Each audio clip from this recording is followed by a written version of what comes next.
12 Keys. By Basil Valentine. The Preface of Basilius Valentinus, the Benedictine, concerning the great stone of the ancient sages. When I had emptied to the dregs the cup of human suffering, I was led to consider the wretchedness of this world, and the fearful consequences of our first parents' disobedience. Then I saw that there was no hope of repentance for mankind, that they were getting worse day by day, and that for their impenitence God's everlasting punishment was hanging over them. And I made haste to withdraw myself from the evil world, to bid farewell to it, and to devote myself to the service of God.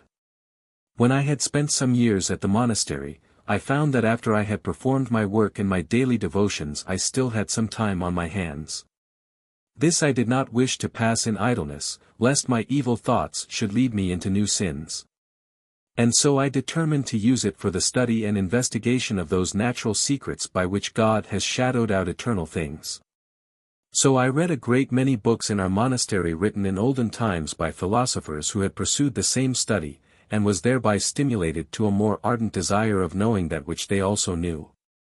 Though I did not make much progress at first, yet at last God granted my earnest prayer, and opened my eyes that I might see what others had seen before me. In the convent there was a brother, who was afflicted with a severe disease of the kidneys, and to whom none of the many physicians he had consulted had been able to give even momentary relief. So he had committed himself to the hand of God, and despaired of all human aid. As I loved him, I gathered all manner of herbs, extracted their salts, and distilled various medicines. But none of them seemed to do him the slightest good, and after 6 years I found that I had tried every possible vegetable substance, without any beneficial effect. At last I determined to devote myself to the study of the powers and virtues which God has laid into metals and minerals, and the more I searched the more I found. One discovery led to another, and, after God had permitted unto me many experiments, I understood clearly the nature and properties, and the secret potency, imparted by God to minerals and metals. Among the mineral substances I found one which exhibited many colors, and proved to be of the greatest efficacy in art. The spiritual essence of this substance I extracted, and therewith restored our sick brother, in a few days, to perfect health.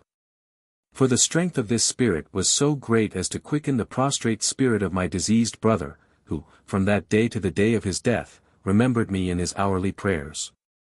And his prayers, together with my own diligence, so prevailed with God, that there was revealed to me that great secret which God ever conceals from those who are wise in their own conceits.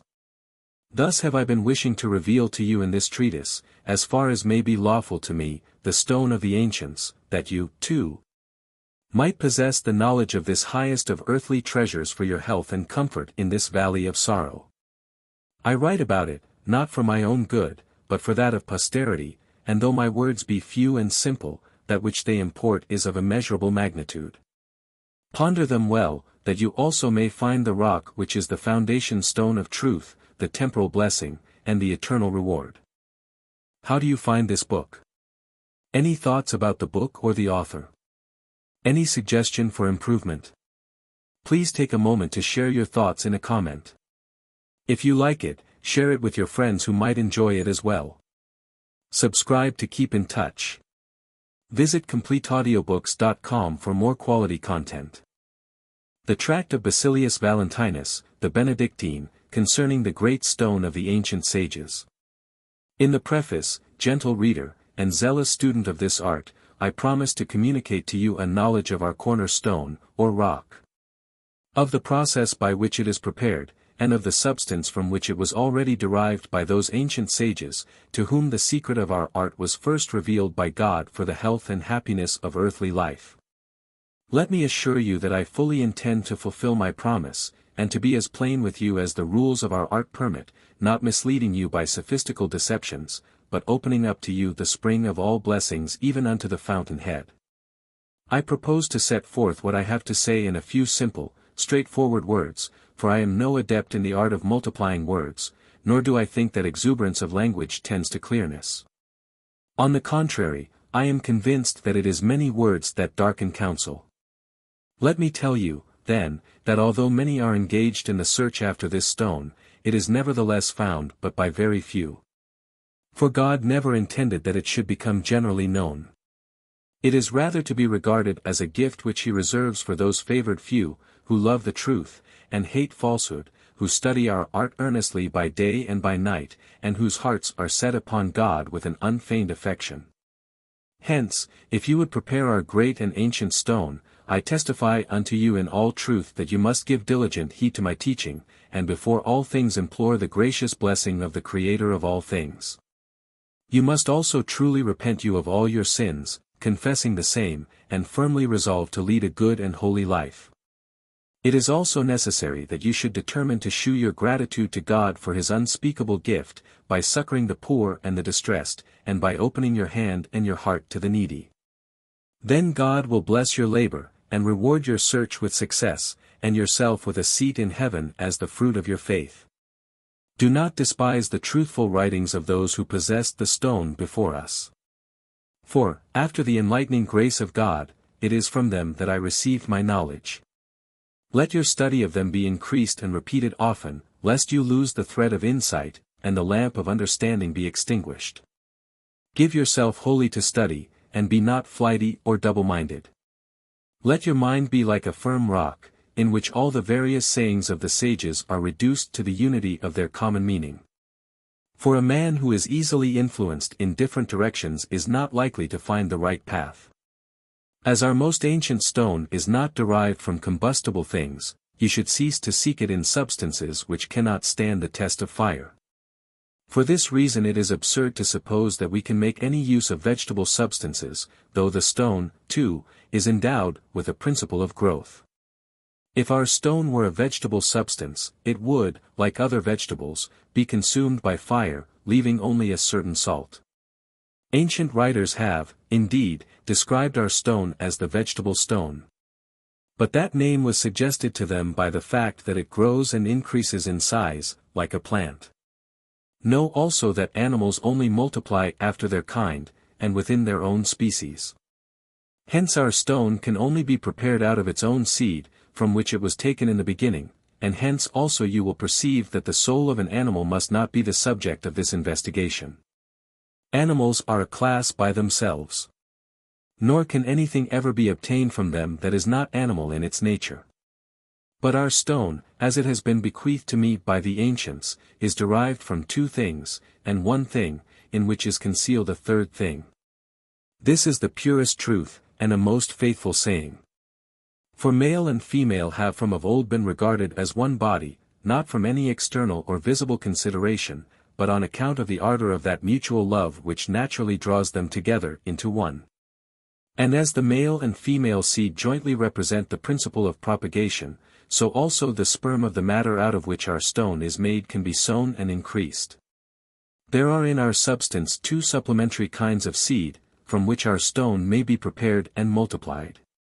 If you are a true lover of our art, you will carefully weigh and ponder these words, lest, with other sophisticators, you fall into the dangerous pit prepared by the common enemy of man.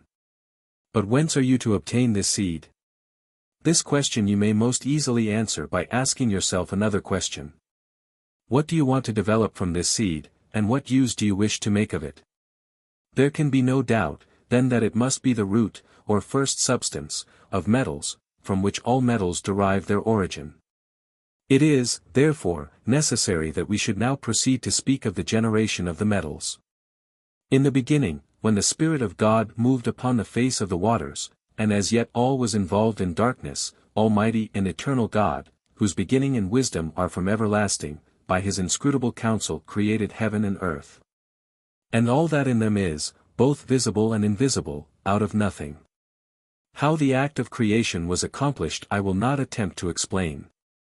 This is a matter which is set forth to us in Holy Scripture, and must be apprehended by faith.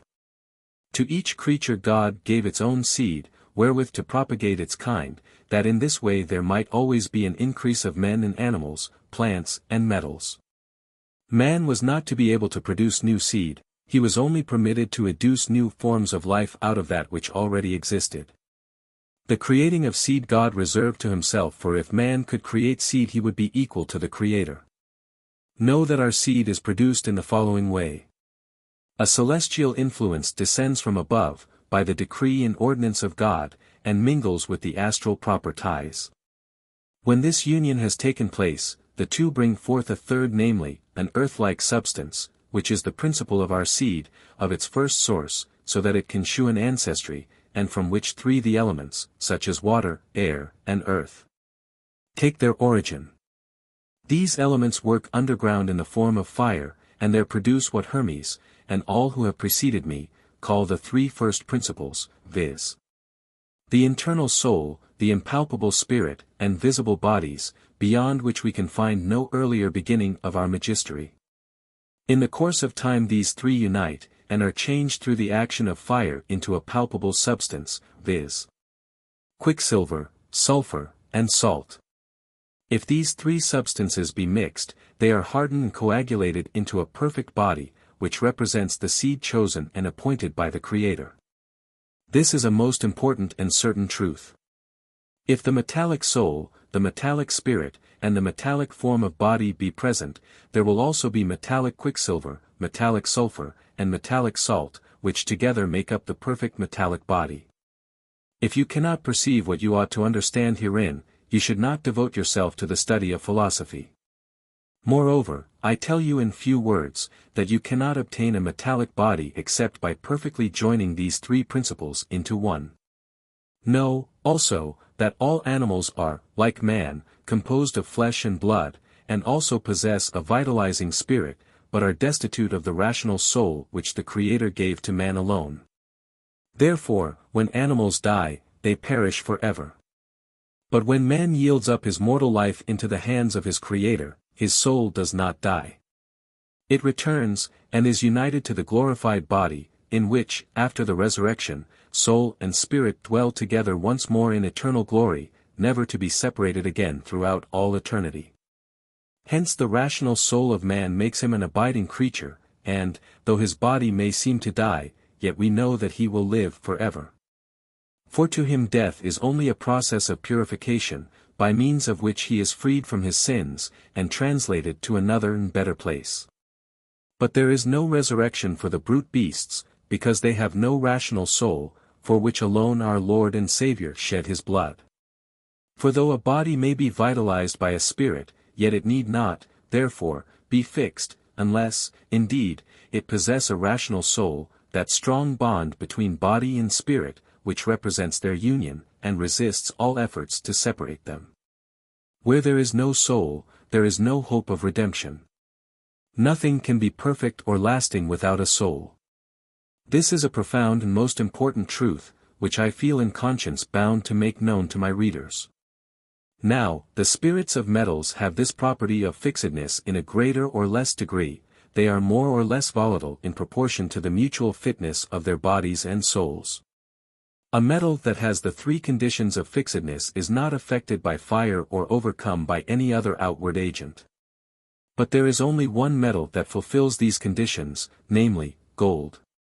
Silver also contains fixed mercury, and is not so quickly volatilized as the imperfect metals, but stands the trial of fire, and yields no food to voracious Saturn. Amatory Venus is clothed with abundant color, and her whole body is one pure tincture, not unlike the red color which is found in the most precious of metals. But though her spirit is of good quality, her body is leprous, and affords no permanent substratum to the fixed tincture. Hence the soul has to share the fate of the imperfect body, and when the body dies the soul has to leave it. For its dwelling has been destroyed by fire, and it is without a house wherein to abide. Fixed salt has imparted to warlike Mars a hard, firm, and durable body, which is evidence of the generosity of his soul. Nor can fire be said to have much power over it. And if its strength be united to the beauty of Venus, I do not say but that a precious and harmonious result may be obtained. For the phlegmatic or humid quality of the moon may be heated with the ardent blood of Venus, and the blackness of Venus removed with the strong salt of Mars. You need not look for our metallic seed among the elements. It need not be sought so far back. If you can only rectify the mercury, sulphur, and salt, understand, those of the sages, until the metallic spirit and body are inseparably joined together by means of the metallic soul, you thereby firmly rivet the chain of love. And prepare the palace for the coronation. These things represent a liquid key, comparable to the celestial influence, and a dry water joined to the terrestrial substance, all which are one thing, derived from 3, and 2, and 1. If you understand this, you have already attained our magistery. Then you must join the husband and wife together that each may feed upon the other's flesh and blood, and that so they may propagate their species 1,000-fold. Though I would fain reveal this matter to you more plainly and openly, I am prohibited from doing so by the law of God, and by the fear of his wrath, and of eternal lest the gift of the Most High should be abused. If, however, you do not understand the theoretical part of my work, perhaps the practical part will serve to enlighten you more fully. I will therefore proceed to shew how, by the help of God, I was enabled to prepare the stone of the ancients, and, for your further instruction, I will add 12 keys, in which I give a figurative account of our art. Take a quantity of the best and finest gold, and separate it into its component parts by those media which nature vouchsafes to those who are lovers of art, as an anatomist dissects the human body. Thus change your gold back into what it was before it became gold, and thou shalt find the seed, the beginning, the middle, and the end that from which our gold and its female principle are derived, viz. The pure and subtle spirit, the spotless soul, and the astral salt and balsam. When these three are united, we may call them the mercurial liquid, a water which was examined by Mercury, found by him to be pure and spotless, and therefore espoused by him as his wife. Of the two was born an incombustible oil. For Mercury became so proud that he hardly knew himself. He put forth eagle feathers, and devoured the slippery tail of the dragon, and challenged Mars to battle. Then Mars summoned his horsemen, and bade them enclose Mercury in prison under the ward of Vulcan, until he should be liberated by one of the female sex. When this became known, the other planets assembled and held a deliberation on the question, what would be the best and wisest course to adopt. When they were met together, Saturn first came forward, and delivered himself as follows. I, Saturn, the greatest of the planets in the firmament, declare here before you all, that I am the meanest and most unprofitable of all that are here present, that my body is weak, corruptible, and of a swarthy hue, but that, nevertheless, it is I that try you all. For having nothing that is fixed about me, I carry away with me all that is of a kindred nature. My wretchedness is entirely caused by that fickle and inconstant Mercury, by his careless and neglectful conduct. Therefore, I pray you, let us be avenged on him, shut him up in prison, and keep him there till he dies and is decomposed, nay, until not a drop of his blood is to be seen. Then yellow Jupiter stepped forward, bent his knees, inclined his scepter, and with great authority bade them carry out the demand of Saturn. He added that he would punish everyone who did not aid the execution of this sentence. Then Mars presented himself, with sword drawn, a sword that shone with many colors, and gave out a beautiful and unwonted splendor. This sword he gave to the warder Vulcan, and bade him slay Mercury, and burn him, together with his bones, to ashes. This Vulcan consented to do. While he was executing his office, there appeared a beautiful lady in a long, silver robe, intertissued with many waters, who was immediately recognized as the moon, the wife of the sun. She fell on her knees, and with outspread hands, and flowing tears, besought them to liberate her husband, the sun, from the prison in which, through the crafty wiles of Mercury, he was being detained by the planets. But Vulcan refused to listen to her request. Nor was he softened by the moving prayers of Lady Venus, who appeared in a crimson robe, intertissued with threads of green, and charmed all by the beauty of her countenance and the fragrance of the flowers which she bore in her hand. She interceded with Vulcan, the judge, in the Chaldae tongue, and reminded him that a woman was to effect the deliverance of the prisoner. But even to her pleading he turned a deaf ear.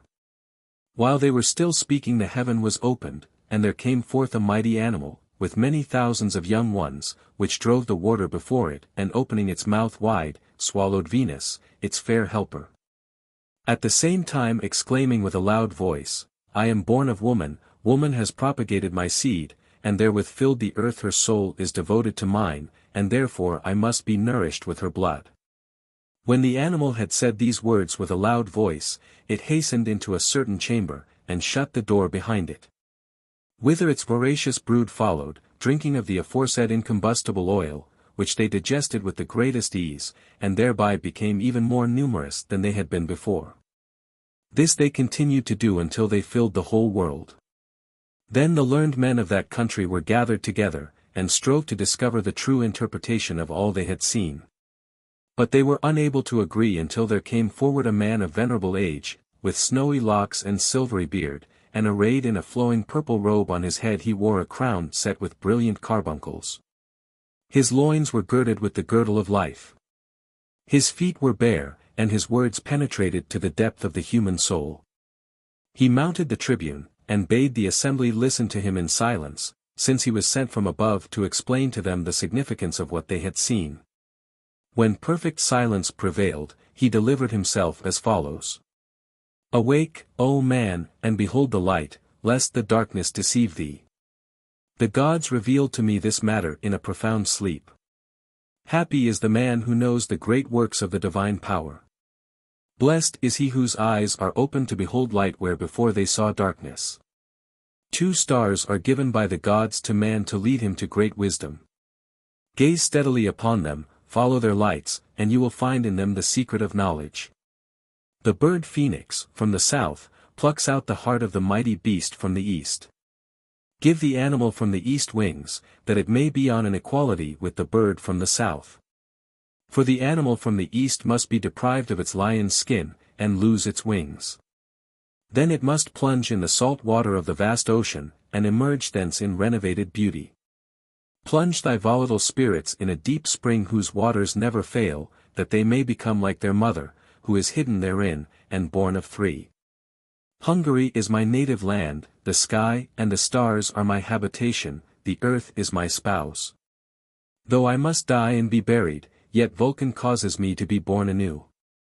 Therefore, Hungary is my native land, and my mother encloses the whole world. When all that were present had received these his sayings, he thus continued. Cause that which is above to be below, that which is visible, to be invisible, and that which is palpable, to become impalpable. Again, let that which is below become that which is above, let the invisible become visible, and the impalpable, palpable.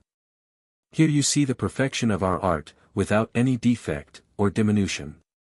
But that in which death and life, destruction and resurrection dwell, is a round sphere, with which the goddess of fortune drives her chariot and imparts the gift of wisdom to men of God.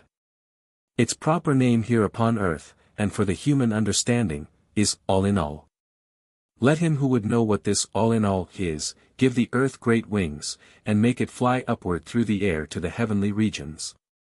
Then singe its wings with fierce heat, and make it fall into the Red Sea, and there be drowned.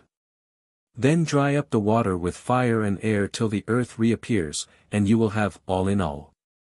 If you cannot find it in this way, look around upon the things that are in the world. Then you will find the all in all, which is the attracting force of all metals and minerals derived from salt and sulphur, and twice born of mercury. More I may not say about all in all, since all is comprehended in all. My friends, blessed are ye if, by listening to the words of the wise, ye can find this great stone, which has power to cure leprous and imperfect metallic bodies and to regenerate them. To preserve men in health, and procure for them a long life as it has hitherto kept the vital fire burning within me so long that I am weary of life, and yearn to die. For his wisdom and mercy, and for the gracious gift which he has bestowed upon me so long ago, I am bound to render God thanks, now and evermore. Amen. When the old man had thus spoken, he vanished from their sight. But all who had heard him went each man to his house, and meditated on his words by day and by night. Here follow the 12 keys of Basilius Valentinus, the Benedictine, with which we may open the doors of the knowledge of the most ancient stone, and unseal the most secret fountain of health. First key. Let my friend know that no impure or spotted things are useful for our purpose. For there is nothing in their leprous nature capable of advancing the interests of our art. There is much more likelihood of that which is in itself good being spoiled by that which is impure. Everything that is obtained from the mines has its value, unless, indeed, it is adulterated. Adulteration, however, spoils its goodness and its efficacy. As the physician purges and cleanses the inward parts of the body, and removes all unhealthy matter by means of his medicines, so our metallic substances must be purified and refined of all foreign matter, in order to ensure the success of our task. Therefore, our masters require a pure, immaculate body, that is untainted with any foreign admixture, which admixture is the leprosy of our metals. Let the diadem of the king be of pure gold, and let the queen that is united to him in wedlock be chaste and immaculate. If you would operate by means of our bodies, take a fierce grey wolf, which, though on account of its name it be subject to the sway of warlike Mars, is by birth the offspring of ancient Saturn, and is found in the valleys and mountains of the world, where he roams about savage with hunger. Cast to him the body of the king, and when he has devoured it, burn him entirely to ashes in a great fire. By this process the king will be liberated. And when it has been performed thrice the lion has overcome the wolf, and will find nothing more to devour in him. Thus our body has been rendered fit for the first stage of our work. Know that this is the only right and legitimate way of purifying our substance, for the lion purifies himself with the blood of the wolf, and the tincture of its blood agrees most wonderfully with the tincture of the lion, seeing that the two liquids are closely akin to each other. When the lion's hunger is appeased, his spirit becomes more powerful than before, and his eyes glitter like the sun. His internal essence is now of inestimable value for the removing of all defects, and the healing of all diseases. He is pursued by the 10 lepers, who desire to drink his blood, and all that are tormented with any kind of sickness are refreshed with this blood. For whoever drinks of this golden fountain, experiences a renovation of his whole nature, a vanishing of all unhealthy matter, a fresh supply of blood, a strengthening of the heart and of all the vitals, and a permanent bracing of every limb. For it opens all the pores, and through them bears away all that prevents the perfect health of the body, but allows all that is beneficial to remain therein unmolested. But let my friend be scrupulously careful to preserve the fountain of life limpid and clear. If any strange water be mixed with it, it is spoiled, and becomes positively injurious. If it still retain any of the solvent which has been used for its dissolution, you must carefully purge it off. For no corrosive can be of the least use for the prevention of internal diseases. When a tree is found to bear sour and unwholesome fruit, its branches must be cut off, and scions of better trees grafted upon it. The new branches thereupon become organically united to the trunk. But though nourished with its sap, they thenceforward produce good and pleasant fruit. The king travels through 6 regions in the heavenly firmament, and in the 7th he fixes his abode. There the royal palace is adorned with golden tapestry. If you understand my meaning, this key will open the first lock, and push back the first bolt, but if you do not, no spectacles or natural eyesight will enable you to understand what follows. But Lucius Papirius has instructed me not to say any more about this key. Second Key. In the houses of the great are found various kinds of drink, of which scarcely 2 are exactly like each other in odor, color, or taste. For they are prepared in a great variety of different ways. Nevertheless they are all drunk, and each is designed for its own special use.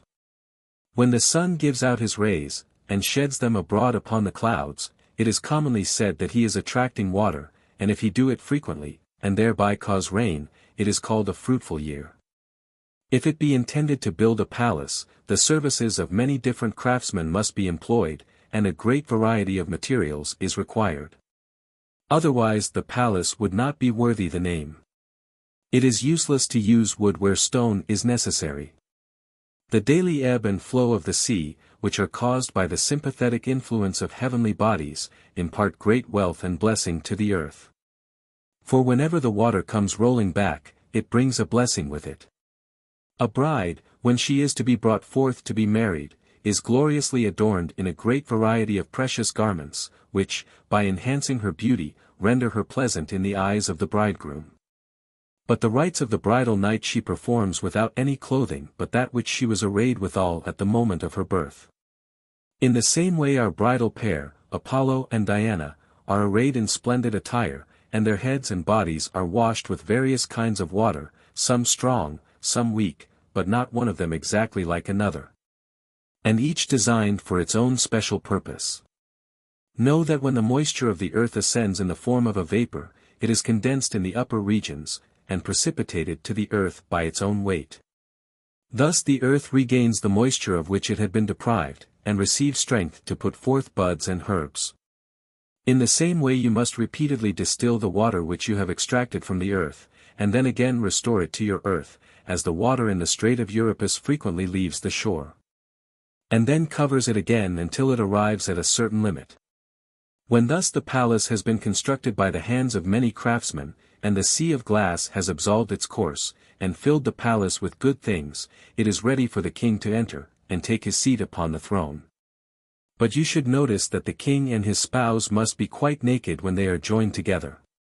They must be stripped of all their glorious apparel, and must lie down together in the same state of nakedness in which they were born, that their seed may not be spoiled by being mixed with any foreign matter.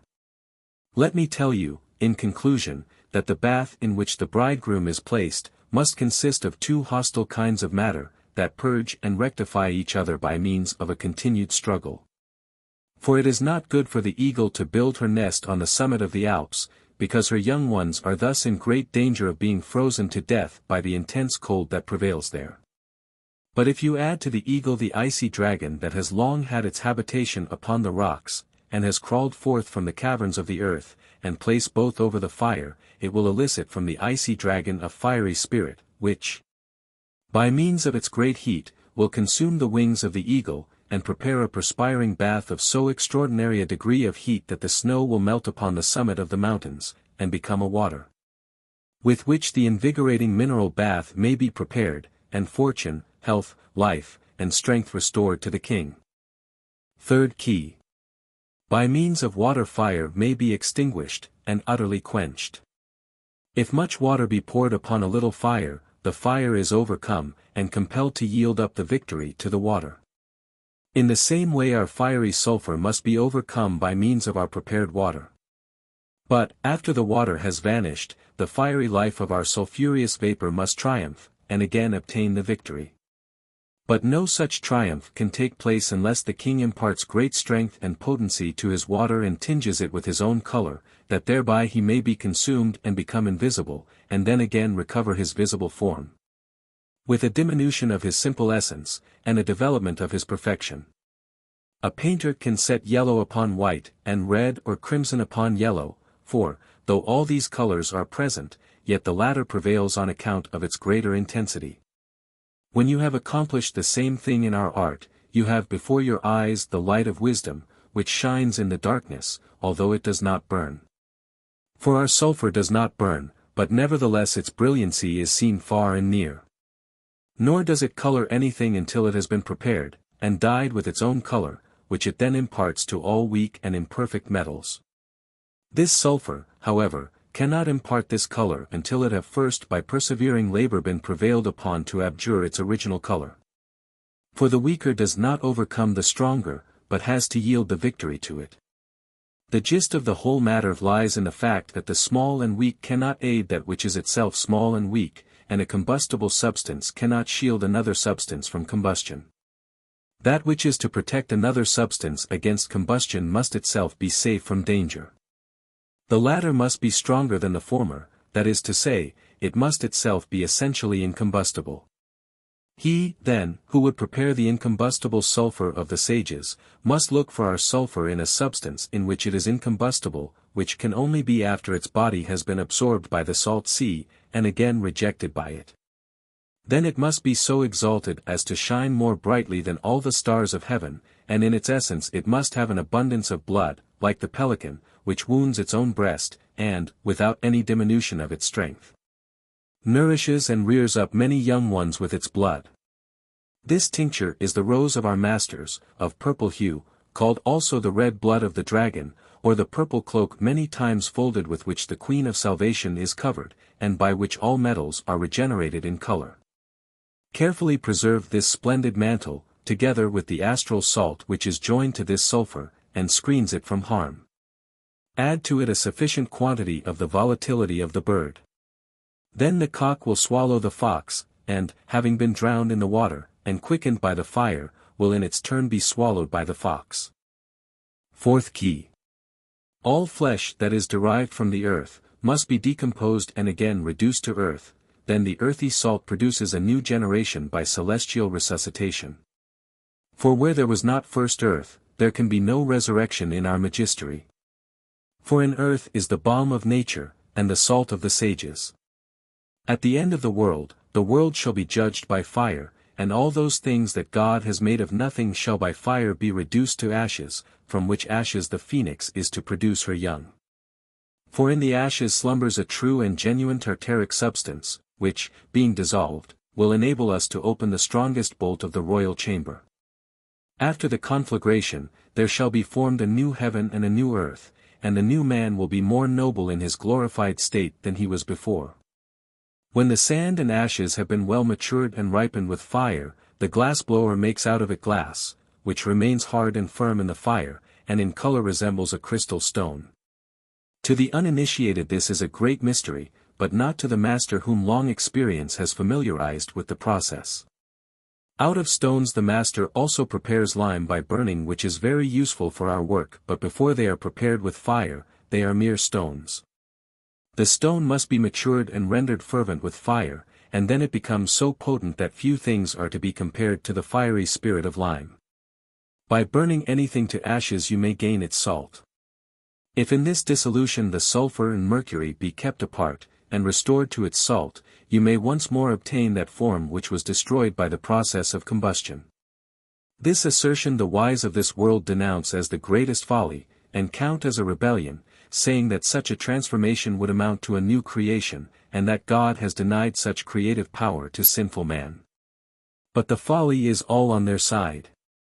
For they do not understand that our artist does not claim to create anything, but only to evolve new things from the seed made ready to his hand by the Creator.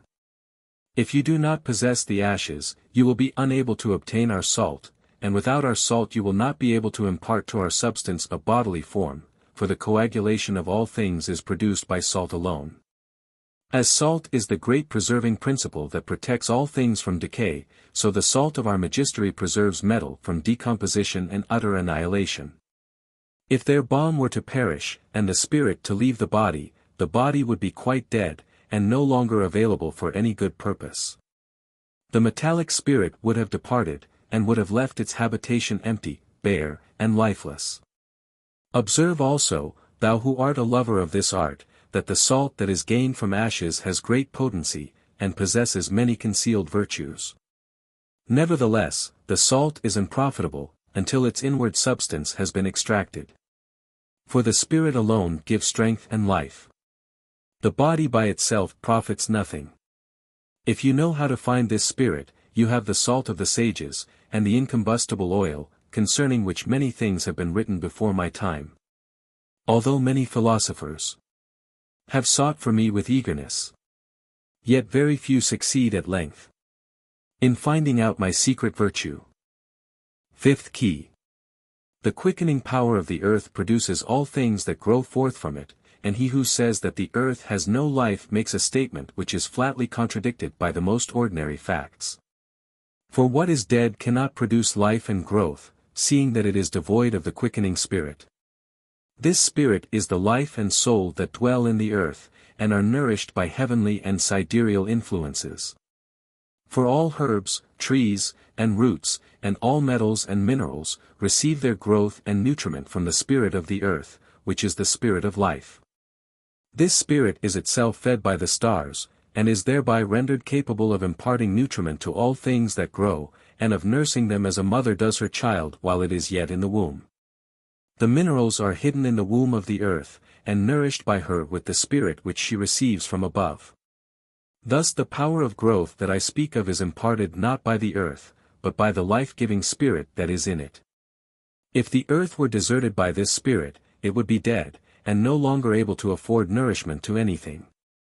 For its sulphur or richness would lack the quickening spirit without which there can be neither life nor growth. Two contrary spirits can scarcely dwell together, nor do they easily combine. For when a thunderbolt blazes amidst a tempest of rain, the two spirits, out of which it is formed, fly from one another with a great shock and noise, and circle in the air, so that no one can know or say whither they go, unless the same has been ascertained by experience as to the mode in which these spirits manifest. Know then, gentle reader, that life is the only true spirit, and that which the ignorant herd look upon as dead may be brought back to permanent, visible, and spiritual life. If but the spirit be restored to the body, the spirit which is supported by heavenly nutriment, and derived from heavenly, elementary, and earthly substances, which are also called formless matter. Moreover, as iron has its magnet which draws it with the invisible bonds of love, so our gold has its magnet, viz., the first matter of the great stone. If you understand these my words, you are richer and more blessed than the whole world. Let me conclude this chapter with one more remark. When a man looks into a mirror, he sees therein reflected an image of himself. If, however, he try to touch it, he will find that it is not palpable, and that he has laid his hand upon the mirror only. In the same way, the spirit which must be evolved from this matter is visible, but not palpable. This spirit is the root of the life of our bodies, and the mercury of the philosophers, from which is prepared the liquid water of our art, the water which must once more receive a material form, and be rectified by means of certain purifying agents into the most perfect medicine. For we begin with a firm and palpable body, which subsequently becomes a volatile spirit, and a golden water, without any conversion, from which our sages derive their principle of life. Ultimately we obtain the indestructible medicine of human and metallic bodies, which is fitter to be known to angels than to men, except such as seek it at God's hands in heartfelt prayer, and give genuine proofs of their gratitude by service rendered to him, and to their needy neighbor. Hereunto I may add, in conclusion, that one work is developed from another. First, our matter should be carefully purified, then dissolved, destroyed, decomposed, and reduced to dust and ashes. Thereupon prepare from it a volatile spirit, which is white as snow, and another volatile spirit, which is red as blood. These two spirits contain a third, and are yet but one spirit. Now these are the three spirits which preserve and multiply life. Therefore unite them, give them the meat and drink that nature requires, and keep them in a warm chamber until the perfect birth takes place. Then you will see and experience the virtue of the gift bestowed upon you by God and nature. Know, also, that hitherto my lips have not revealed this secret to any one, and that God has endowed natural substances with greater powers than most men are ready to believe. Upon my mouth God has set a seal, that there might be scope for others after me to write about the wonderful things of nature, which by the foolish are looked upon as unnatural. For they do not understand that all things are ultimately traceable to supernatural causes, but nevertheless are, in this present state of the world, subject to natural conditions. Sixth Key. The male without the female is looked upon as only half a body, nor can the female without the male be regarded as more complete, for neither can bring forth fruit so long as it remains alone. But if the two be conjugally united, there is a perfect body, and their seed is placed in a condition in which it can yield increase. If too much seed be cast into the field, the plants impede each other's growth, and there can be no ripe fruit. But if, on the other hand, too little be sown, weeds spring up and choke it. If a merchant would keep a clear conscience, let him give just measure to his neighbor. If his measure and weight be not short, he will receive praise from the poor. In too much water you may easily be drowned, too little water, on the other hand, soon evaporates in the heat of the sun. If, then, you would attain the longed-for goal, observe just measure in mixing the liquid substance of the sages, lest that which is too much overpower that which is too little, and the generation be hindered. For too much rain spoils the fruit, and too much drought stunts its growth. Therefore, when Neptune has prepared his bath, measure out carefully the exact quantity of permanent water needed, and let there be neither too little nor too much. The twofold fiery male must be fed with a snowy swan, and then they must mutually slay each other and restore each other to life. And the heir of the imprisoned fiery male will occupy 3 of the 4 quarters of the world, and make up 3 parts of the imprisoned fiery male, that the death song of the swans may be distinctly heard. Then the swan roasted will become food for the king, and the fiery king will be seized with great love towards the queen, and will take his fill of delight in embracing her, until they both vanish and coalesce into one body. It is commonly said that two can overpower one, especially if they have sufficient room for putting forth their strength. Know also that there must come a twofold wind, and a single wind, and that they must furiously blow from the east and from the south. Lf. When they cease to rage, the air has become water, you may be confident that the spiritual will also be transmuted into a bodily form. And that our number shall prevail through the 4 seasons in the 4th part of the sky, after the 7 planets have exercised power, and that its course will be perfected by the test of fire in the lowest chamber of our palace. When the 2 shall overpower and consume the 3rd. For this part of our magistery skill is needed, in order to divide and compound the substances aright, so that the art may result in riches, and the balance may not be falsified by unequal weights. The sky we speak of is the sky of our art, and there must be justly proportioned parts of our air and earth, our true water and our palpable fire. 7th Key. Natural heat preserves the life of man.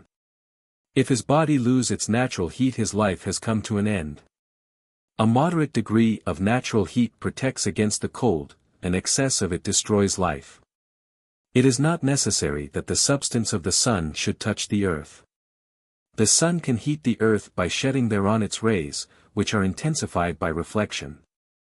This intermediate agency is quite sufficient to do the work of the sun, and to mature everything by coction. The rays of the sun are tempered with the air by passing through it so as to operate by the medium of the air, as the air operates through the medium of the fire. Earth without water can produce nothing, nor can water quicken anything into growth without earth, and as earth and water are mutually indispensable in the production of fruit, so fire cannot operate without air, or air without fire. For fire has no life without air, and without fire air possesses neither heat nor dryness. When its fruit is about to be matured, the vine stands in greater need of the sun's warmth than in the spring. And if the sun shine brightly in the autumn, the grapes will be better than if they had not felt his autumnal warmth. In the winter the multitude suppose everything to be dead, because the earth is bound in the chains of frost, so that nothing is allowed to sprout forth. But as soon as the spring comes, and the cold is vanquished by the power of the sun, everything is restored to life, the trees and herbs put forth buds, leaves, and blossoms, the hibernating animals creep forth from their hiding places. The plants give out a sweet fragrance, and are adorned with a great variety of many-colored flowers. And the summer carries on the work of the spring, by changing its flowers into fruit. Thus, year by year, the operations of the universe are performed, until at length it shall be destroyed by its Creator, and all the dwellers upon earth shall be restored by resurrection to a glorified life. Then the operations of earthly nature shall cease, and the heavenly and eternal dispensation shall take its place. When the sun in the winter pursues his course far away from us, he cannot melt the deep snow. But in the summer he approaches nearer to us, the quality of the air becomes more fiery, and the snow melts and is transmuted by warmth into water. For that which is weak is always compelled to yield to that which is strong. The same moderate course must be adopted in the fiery regimen of our magistery. For it is all important that the liquid should not be dried up too quickly, and that the earth of the sages should not be melted and dissolved too soon, otherwise your fishes would be changed into scorpions. If you would perform our task rightly, take the spiritual water, in which the spirit was from the beginning, and preserve it in a closely shut chamber. For the heavenly city is about to be besieged by earthly foes. You must, therefore, strongly fortify it with 3 impassable and well-guarded walls, and let the one entrance be well protected. Then light the lamp of wisdom and seek with it the gross thing that was lost, shewing only such light as is needed. For you must know that the worms and reptiles dwell in the cold and humid earth, while man has his proper habitation upon the face of the earth. The bodies of angels, on the other hand, not being alloyed with sin or impurity, are injured by no extreme either of heat or cold. When man shall have been glorified, his body will become like the angelic body in this respect. If we carefully cultivate the life of our souls, we shall be sons and heirs of God, and shall be able to do that which now seems impossible. But this can be effected only by the drying up of all water, and the purging of heaven and earth and all men with fire. Eighth Key. Neither human nor animal bodies can be multiplied or propagated without decomposition. The grain and all vegetable seed, when cast into the ground, must decay before it can spring up again. Moreover, putrefaction imparts life to many worms and other animalculae. The process of augmentation and quickening is mostly performed in the earth, while it is caused by spiritual seed through the other elements. The farmer's wife knows that she cannot hope to obtain chickens except through the decomposition of the egg. If bread is placed in honeys and suffered to decay, ants are generated. Worms are bred in the putrefying bodies of men, horses, and other animals. Maggots are also developed by the decay of nuts, apples, and pears. The same thing may be observed in regard to vegetable life. Nettles and other weeds spring up where no such seed has ever been sown. This occurs only by putrefaction. The reason is that the soil in such places is so disposed, and, as it were, impregnated, that it produces these fruits, which is a result of the properties of sidereal influence. Consequently the seed is spiritually produced in the earth, and putrefies in the earth, and by the operation of the elements generates corporeal matter according to the species of nature. Thus the stars and the elements may generate new spiritual, and, ultimately, new vegetable seed, by means of putrefaction. But man cannot create new seed. For it is not in his power to order the operation of the elements and the essential influences of the stars. By natural conditions, however, new plants are generated simply through putrefaction. This fact is not noticed by the farmer, simply because it is a thing that he has always been used to, and for which he is unable to find an explanation. But you who should know more than the vulgar herd, must search into the causes of things, and endeavor to understand how the process of generation and resuscitation is accomplished by means of decomposition. And how all life is produced out of decay. Each element is in its turn decomposed and regenerated by that which is contained in it. For you should know that every element contains the three others. In air, for instance, there is fire, water, and earth. This assertion may appear incredible, but it is nevertheless true. In like manner, fire includes air, water, and earth, since otherwise it could generate nothing. Water contains fire, air, and earth, for if it did not, there could be no growth. At the same time, each element is distinct, though each contains the others. All this is found by distillation in the separation of the elements. In order to rationally prove this to you, who are investigating the separation of nature, and purpose to understand the division of the elements, lest you should think my words inventions, and not true, I tell you that if you distill earth, you will find that, first of all, there is an escape of air, which, in its turn, always contains fire, as they are both of a spiritual essence, and exercise an irresistible mutual attraction. In the next place, there issues water from the earth, and the earth, in which is the precious salt, remains by itself at the bottom of the vessel. When water is distilled, air and fire issue from it, and the water and material earth remain at the bottom. Again, when the invisible part of elementary fire is extracted, you get water and earth by themselves. Nor can any of the three other elements exist without air. It is air that gives to earth its power of production, to fire its power of burning, to water its power of generating fruit. Again, air can consume nothing, nor dry up any moisture, without that natural heat which must be imparted to it by fire. For everything that is hot and dry contains fire. From these considerations we conclude that no element can exist without the others, and that in the generation of all things there is a mingling of the four elements. He who states the contrary in no wise understands the secrets of nature, nor has he investigated the properties of the elements. For if anything is to be generated by putrefaction, the process must be as follows: the earth is first decomposed by the moisture which it contains, for without moisture, or water, there can be no true decay. Thereupon the decomposed substance is kindled and quickened by the natural heat of fire, for without natural heat no generation can take place. Again, if that which has received the spark of life, is to be stirred up to motion and growth, it must be acted upon by air. For without air, the quickened substance would be choked and stifled in the germ. Hence it manifestly appears that no one element can work effectually without the aid of the others, and that all must contribute towards the generation of anything. Thus their quickening cooperation takes the form of putrefaction, without which there can be neither generation, life, nor growth. That there can be no perfect generation or resuscitation without the cooperation of the four elements, you may see from the fact that when Adam had been formed by the Creator out of earth, there was no life in him, until God breathed into him a living spirit. Then the earth was quickened into motion. In the earth was the salt, that is, the body, the air that was breathed into it was mercury or the spirit, and this air imparted to him a genuine and temperate heat, which was sulphur, or fire. Then Adam moved, and by his power of motion, shewed that there had been infused into him a life-giving spirit. For as there is no fire without air, so neither is there any air without fire. Water was incorporated with the earth, thus living man is an harmonious mixture of the four elements, and Adam was generated out of earth, water, air, and fire, out of soul, spirit, and body, out of mercury, sulphur, and salt. In the same way, Eve, our common mother, was created, for her body was built up and formed out of Adam's body, a fact which I wish you particularly to notice.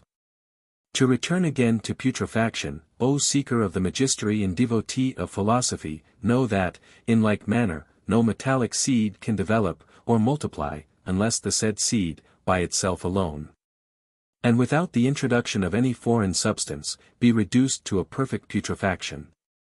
The putrefaction of metallic seed must, like that of animal and vegetable seed, take place through the cooperation of the four elements. I have already explained that the elements themselves are not the seed. But it ought by this time to be clear to you that the metallic seed which was produced by the combined operation of heavenly, sidereal, and elementary essences, and reduced into bodily form, must, in due course, be corrupted and putrefied by means of the elements. Observe that this seed contains a living volatile spirit. For when it is distilled, there issues from it first a spirit, and then that which is less volatile. But when by continued gentle heat, it is reduced to an acid, the spirit is not so volatile as it was before. For in the distillation of the acid the water issues first, and then the spirit. And though the substance remains the same, its properties have become very different. It is no longer wine, but has been transmuted by the putrefaction of gentle heat into an acid. That which is extracted with wine or its spirit, has widely different properties and powers from that which is extracted with an acid.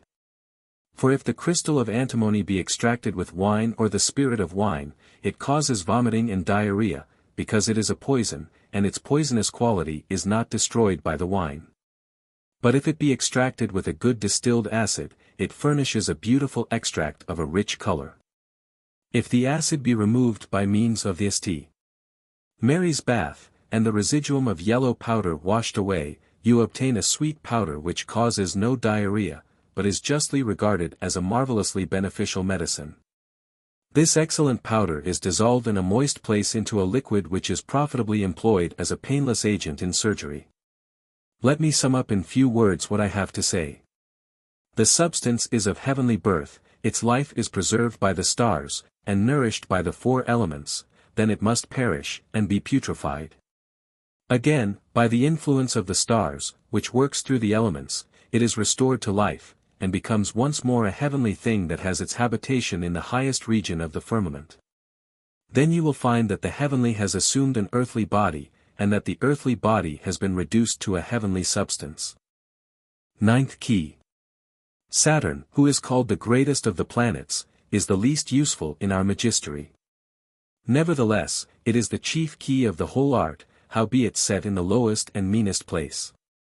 Although by its swift flight it has risen to the loftiest height, far above all other luminaries, its feathers must be clipped, and itself brought down to the lowest place, from whence it may once more be raised by putrefaction. And the quickening caused by putrefaction, by which the black is changed to white, and the white to red, until the glorious color of the triumphant king has been attained. Therefore, I say that though Saturn may seem the vilest thing in the world, yet it has such power and efficacy that if its precious essence, which is excessively cold, be reduced to a metallic body by being deprived of its volatility, it becomes as corporeal as, but far more fixed than, Saturn itself. This transmutation is begun, continued, and completed with mercury, sulphur, and salt. This will seem unintelligible to many, and it certainly does make an extraordinary demand upon the mental faculties. But that must be so because the substance is within the reach of everyone, and there is no other way of keeping up the divinely ordained difference between rich and poor. In the preparation of Saturn there appears a great variety of different colors, and you must expect to observe successively black, gray, white, yellow, red, and all the different intermediate shades. In the same way, the matter of all the sages passes through the several varieties of color, and may be said to change its appearance as often as a new gate of entrance is opened to the fire. The king shares his royal dignity with noble Venus, and appears in splendid state, surrounded by all the dignitaries of his court. Before him is borne a beautiful crimson banner, in which there is an embroidered representation of Charity in green garments. Saturn is the prefect of the royal household, and in front of him astronomy bears a black standard, with a representation of Faith in yellow and red garments. Jupiter is the grand marshal, and is preceded by a banner of grey color, borne by Rhetoric, and adorned with a variegated representation of Hope. Mars is at the head of military affairs, and executes his office with a certain fiery ardor. Geometry carries before him a crimson banner, on which you may behold Courage in a crimson cloak. Mercury holds the office of Chancellor, Arithmetic is his standard-bearer, and his standard is of many colors. On it may be observed the figure of Temperance in a many-colored robe.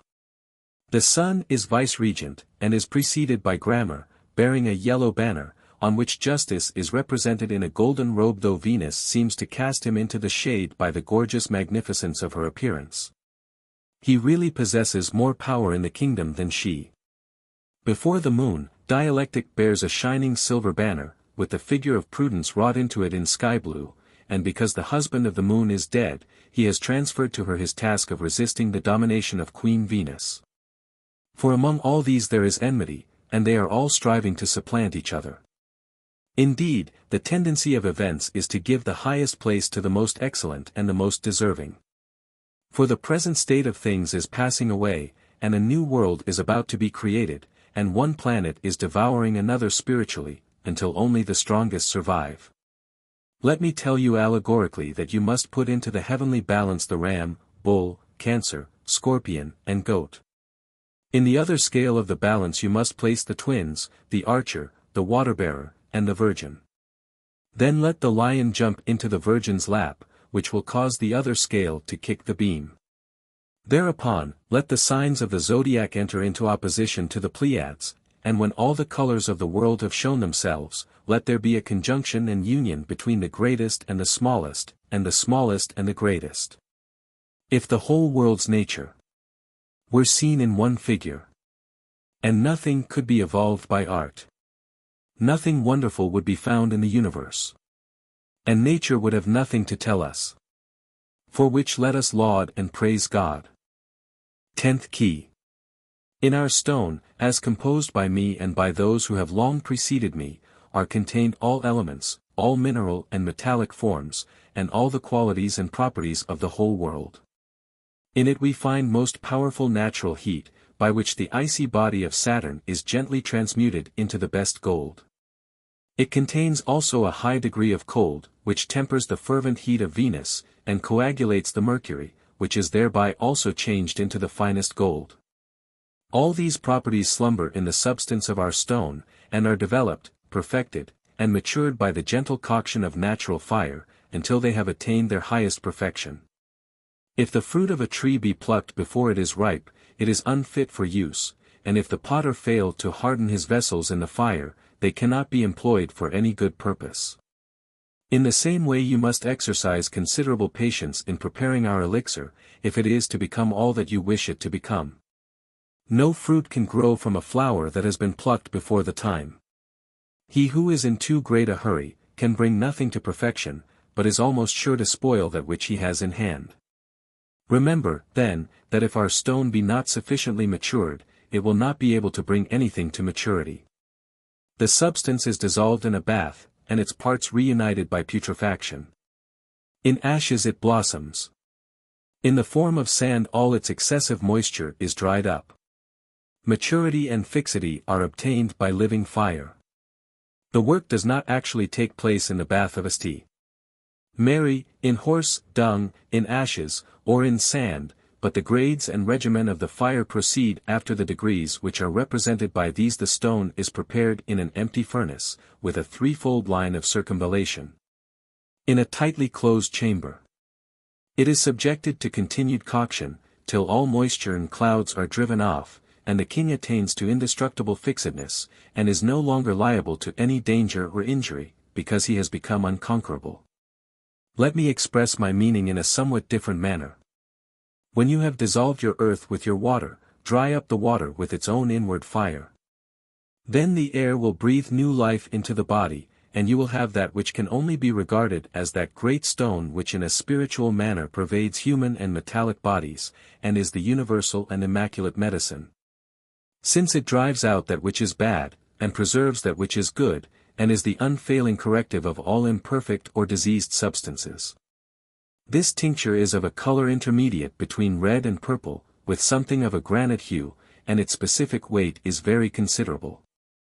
Whoever gains possession of this stone, should let his whole life he an expression of his gratitude towards God in practical kindness towards his suffering brethren, that after obtaining God's greatest earthly gift, he may hereafter inherit eternal life. Praise be unto God everlastingly for this his inestimable gift. 11th Key. The 11th key to the knowledge of the augmentation of our stone, I will put before you in the form of a parable. There lived in the East a gilded knight, named Orpheus, who was possessed of immense wealth, and had everything that heart can wish. He had taken to wife his own sister, Eurydice, who did not, however, bear him any children. This he regarded as the punishment of his sin in having wedded his own sister, and was instant in prayer to God both by day and by night, that the curse might be taken from him. One night, when he was buried in a deep sleep, there came to him a certain winged messenger, named Phoebus, who touched his feet, which were very hot, and said, Thou noble knight, since thou hast wandered through many cities and kingdoms, and suffered many things at sea, in battle, and in the lists, the Heavenly Father has bidden me make known to thee the following means of obtaining thy prayer: take blood from thy right side, and from the left side of thy spouse. For this blood is the heart's blood of your parents, and though it may seem to be of two kinds, vet, in reality, it is only one. Mix the two kinds of blood, and keep the mixture tightly enclosed in the globe of the 7 wise masters. There that which is generated will be nourished with its own flesh and blood, and will complete its course of development when the moon has changed for the 8th time. If thou repeat this process again and again, thou shalt see children's children, and the offspring of thy body shall fill the world. When Phoebus had thus spoken, he winged his flight heavenward. In the morning the knight arose and did the bidding of the celestial messenger, and God gave to him and to his wife many children, who inherited their father's glory, wealth, and knightly honors from generation to generation. If you are wise, my son, you will find the interpretation of my parable. If you do not understand it, ascribe the blame not to me, but to your own ignorance. I may not express myself more explicitly. Indeed, I have revealed the matter in a more plain and straightforward manner than any of my predecessors. One have concealed nothing. And if you will but remove the veil of ignorance from your eyes, you will behold that which many have sought and few found. 12th Key. If an athlete know not the use of his sword, he might as well be without it, and if another warrior that is skilled in the use of that weapon come against him, the first is like to fare badly. For he that has knowledge and experience on his side, must carry off the victory. In the same way, he that possesses this tincture, by the grace of Almighty God, and is unacquainted with its uses, might as well not have it at all. Therefore this 12th and last key must serve to open up to you the uses of this stone. In dealing with this part of the subject I will drop my parabolic and figurative style, and plainly set forth all that is to be known. When the medicine and stone of all the sages has been perfectly prepared out of the true virgin's milk, take 1 part of it to 3 parts of the best gold purged and refined with antimony. The gold being previously beaten into plates of the greatest possible thinness. Put the whole into a smelting pot and subject it to the action of a gentle fire for 12 hours, then let it be melted for 3 days and 3 nights more. For without the ferment of gold no one can compose the stone or develop the tinging virtue. For the same is very subtle and penetrating if it be fermented and joined with a ferment like unto itself, then the prepared tincture has the power of entering into other bodies, and operating therein. Take then 1 part of the prepared ferment for the tinging of 1,000 parts of molten metal, and then you will learn in all faith and truth that it shall be changed into the only good and fixed gold. For one body takes possession of the other.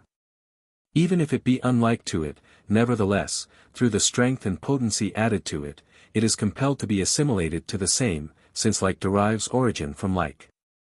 Whoever uses this as a medium shall find whither the vestibules of the palace lead, and there is nothing comparable to the subtlety thereof. He shall possess all in all, performing all things whatsoever which are possible under the sun. O principle of the prime principle, consider the end. O end of the final end, consider the beginning. And be this medium commended unto your faithful care, wherein also God the Father, Son, and Holy Ghost, shall give unto you whatsoever you need both in soul and body. Concerning the first matter of the philosophical stone. Seek for that stone which has no fleshly nature, but out of which a volatile fire is extracted, whence also this stone is made, being composed of white and red. It is a stone, and no stone. Therein nature alone operates. A fountain flows from it. The fixed part submerges its father, absorbing it, body and life, until the soul is returned to it. And the volatile mother like to him, is produced in her own kingdom. And he by his virtue and power receives greater strength. The volatile mother when prepared surpasses the sun in summer. Thus the Father by means of Vulcan was produced from the Spirit. Body, soul, and spirit exist in both, whence the whole matter proceeds. It proceeds from one, and is one matter. Bind together the fixed and the volatile, they are 2, and 3, and yet one only. If you do not understand you will attain nothing. Adam was in a bath, wherein Venus found her like, which bath the aged dragon had prepared when his strength was deserting him. There is nothing, says the philosopher, save a double Mercury. I say that no other matter has been named. Blessed is he who understands it. Seek therein, and be not weary, the result justifies the labor. A short appendix and clear resumption of the foregoing tract concerning the great stone of the ancient sages. I, Basil Valentine, brother of the Benedictine order, do testify that I have written this little book, wherein, after the manner of the ancients, I have philosophically indicated how this most rare treasure may be acquired, whereby the true sages did prolong life unto its furthest limit. But, notwithstanding that my conscience doth bear me witness in the sight of the Most High, before whom all concealed matters are laid bare, that I have written no falsehood, but have so exposed the truth that understanding men can require no further light, that which is laid down in the theoretical part being borne out and confirmed by the practice of the 12 keys. Yet have I been impelled by various considerations to demonstrate by a shorter way what I have written in the said treatise, and thus cast further light thereon.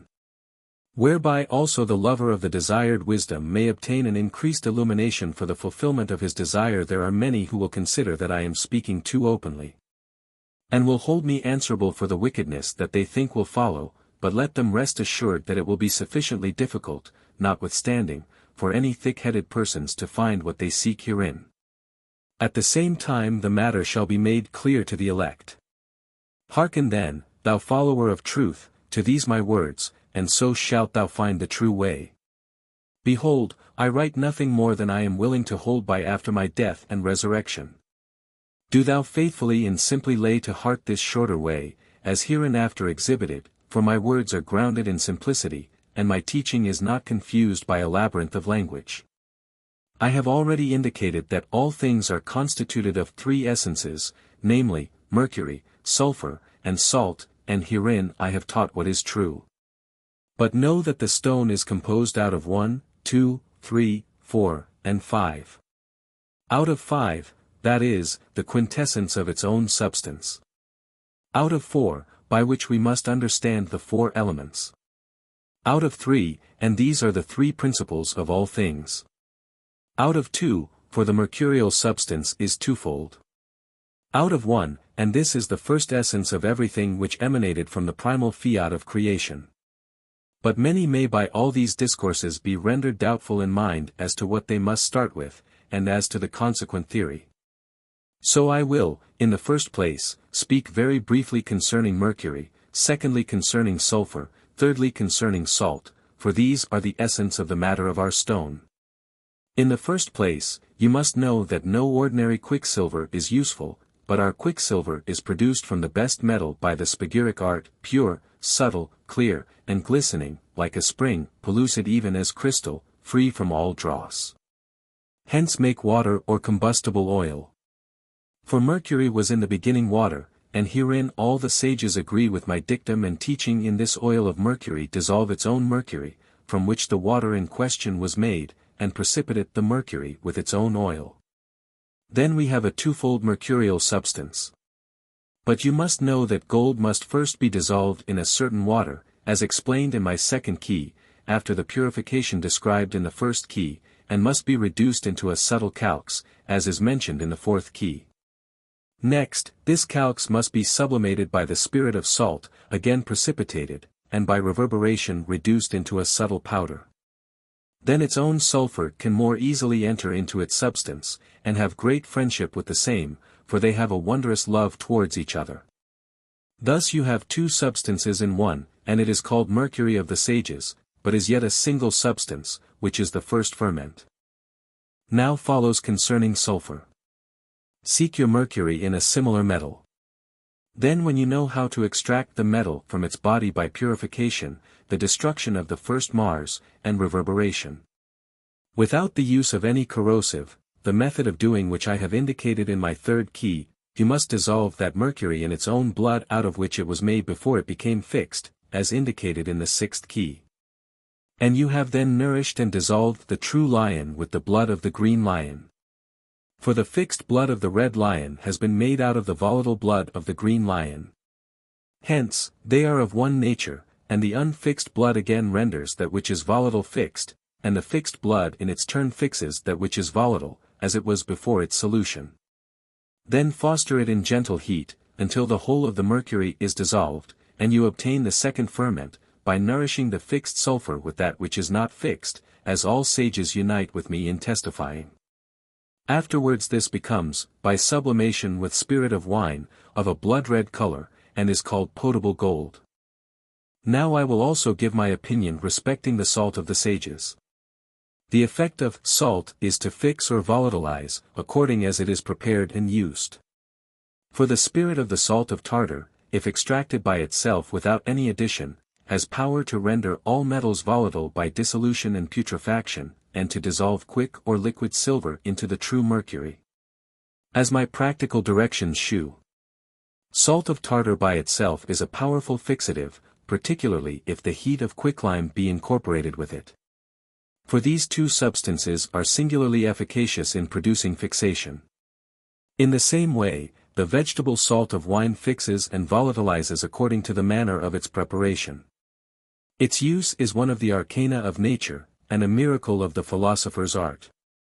When a man drinks wine, there may be gained from his urine a clear salt, which is volatile, and renders other fixed substances volatile, causing them to rise with it in the alembic.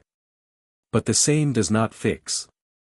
If a man drank nothing but wine, yet for all that the salt obtained from his urine would have a different property from that gained out of the lees of wine. For it has undergone a chemical change in the human body, having become transmuted from a vegetable into an animal salt, just as horses that feed on oats, straw, etc.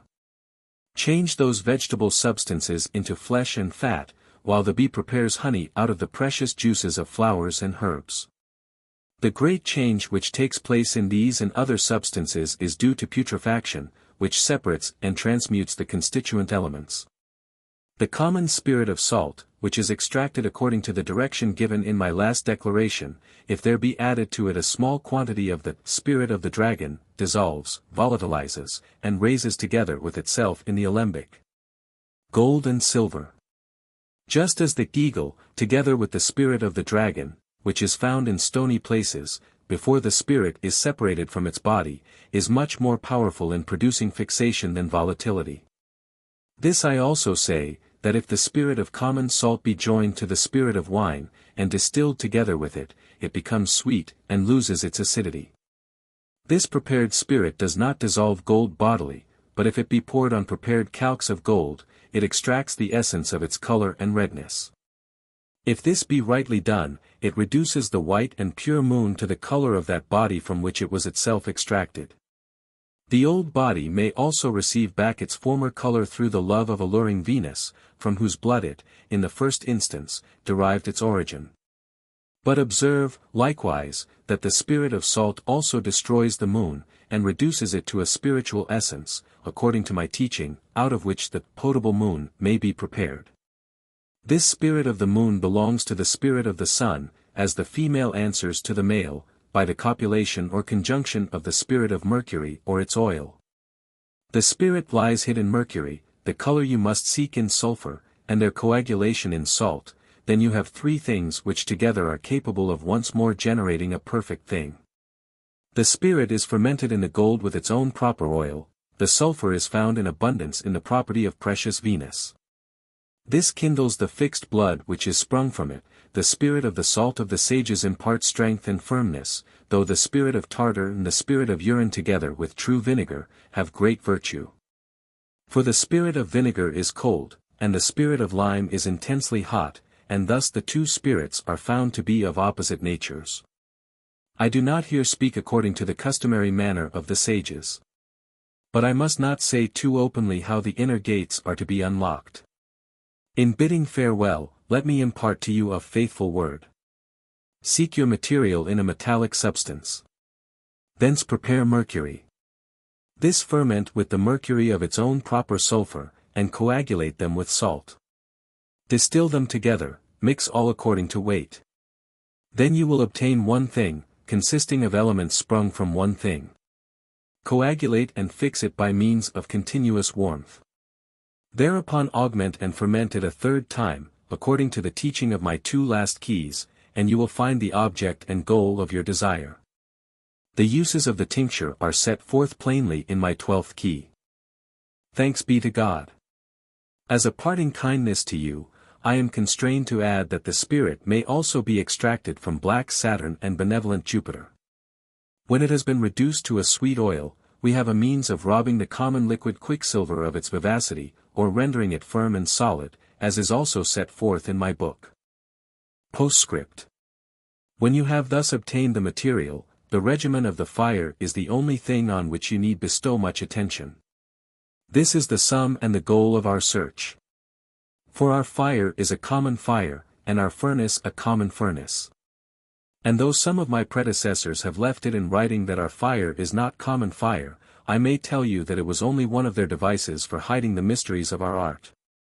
For the material is common, and its treatment consists chiefly in the proper adjustment of the heat to which it is exposed. The fire of a spirit lamp is useless for our purpose. Nor is there any profit in horse dung, nor in the other kinds of heat in the providing of which so much expense is incurred. Neither do we want many kinds of furnaces.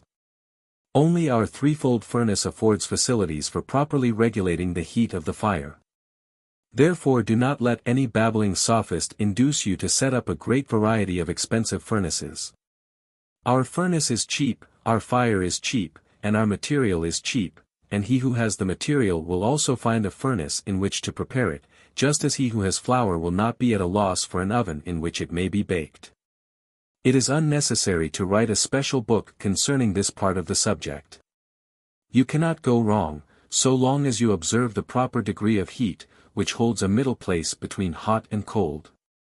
If you discover this, you are in possession of the secret, and can practice the art, for which the Creator of all nature be praised, world without end. Amen. The End.